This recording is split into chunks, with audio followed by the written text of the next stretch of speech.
Hey folks, Wish SC up here in New Hampshire. Happy New Year.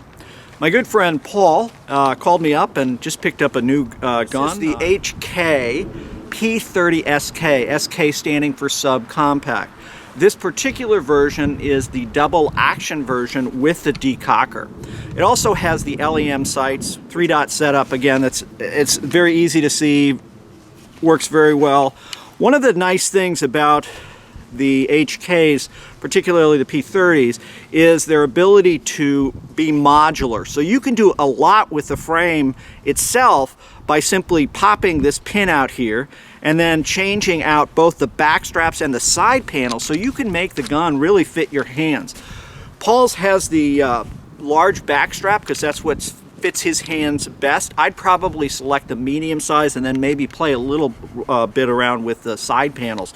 But it's very nice. This gun is set up for any shooter. It's ambidextrous. So from the slide stop, which is here or here, right? So I can operate the slide stop from either side with either hand.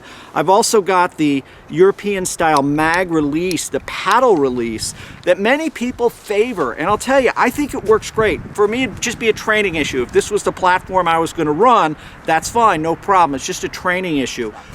So we got a target down there at 3 yards, and what we're going to do is we're just going to do a few yards, a few shots, slow fire, give us a chance to feel it.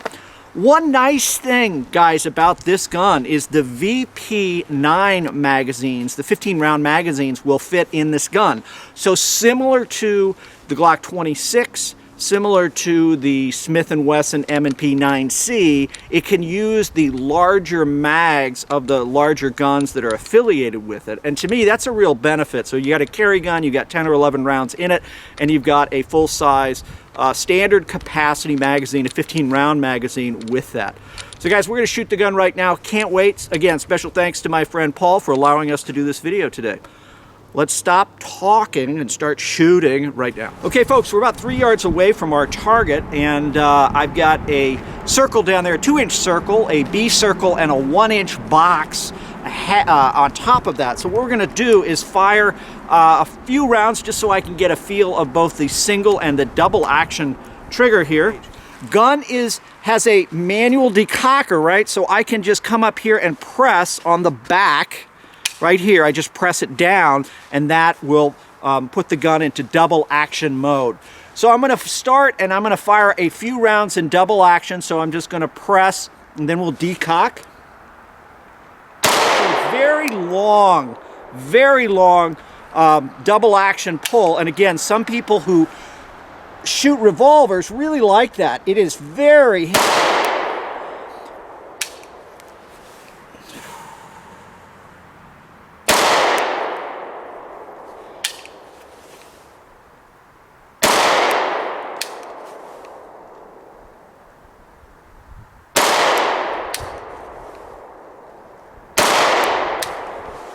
and I'm beginning to get the hang of it. So I'd probably want to spend 100 rounds just doing that single press so I could really get the feel of the double action trigger. Now what we're going to do is we're going to shoot it in single action, and we'll see if we can improve our grouping a little bit. So what I'm going to do is I'm going to work the top square up there. It's a long reset.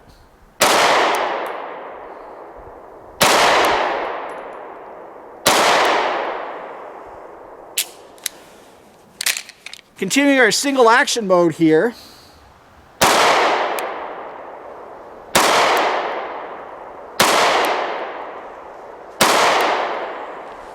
So you can see the gun is capable, again, of most very high quality. HK is a very high quality gun.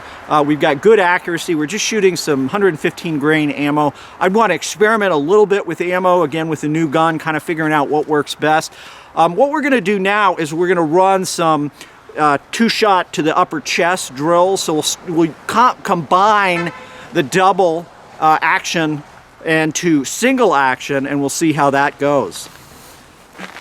All right, so now we're going to work some double to single action transitions. And remember, we've got this long, but once we're into the single action mode, it's a short press.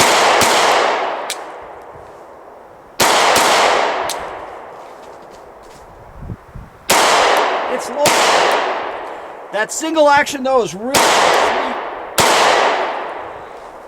sweet one. Now one thing I noticed is the reset length on the gun here. Once we've placed the gun into single action mode, right? I know all you safety freaks are gonna freak out on me. Oh my God, he's pointing the gun up in the air. The gun is unloaded, we checked it twice, okay? So, as I press, we've got this long break right here, okay? Now look how far I have to go to let it reset. It's really a long, long distance for me. And again, this is just a training issue. It's totally up to the individual. But for me, that extremely long reset is just not something that works real well. Again, totally up to you. It's an individual preference. I prefer a shorter reset and less distance. There are people who will work on these triggers and actually give you a little bit more of that, shorten the reset and the trigger pull length itself.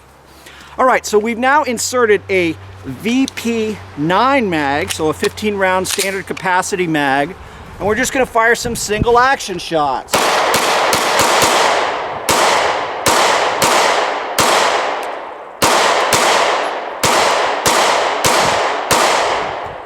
And you can see there that I'm short stroking the trigger a few times because I'm just expecting, you know, the trigger to reset. I'm so used to my other guns. But I'll tell you, as far as its inherent accuracy, you know, it feels great. So certainly would be a good option from a combat sidearm standpoint. One thing, again, I would do personally, I would just change the back strap out and mess around with it a little bit.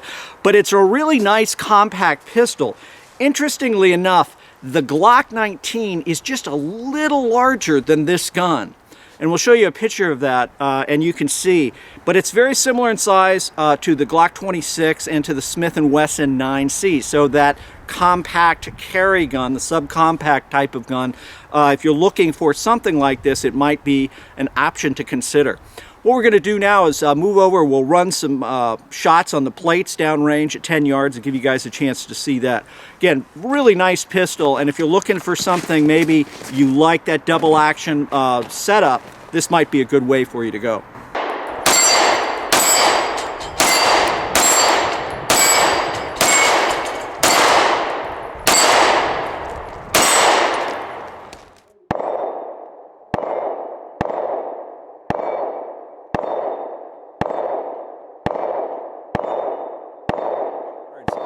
This would be a very effective, I mean, from a combat accuracy standpoint, certainly has that.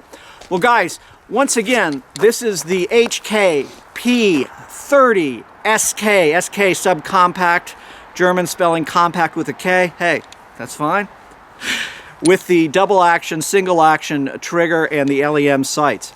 Special shout out to my friend Paul for allowing us to do this review, and a big shout out to you guys for all your support watching this video and lots of others. Finally, and as always, stay safe.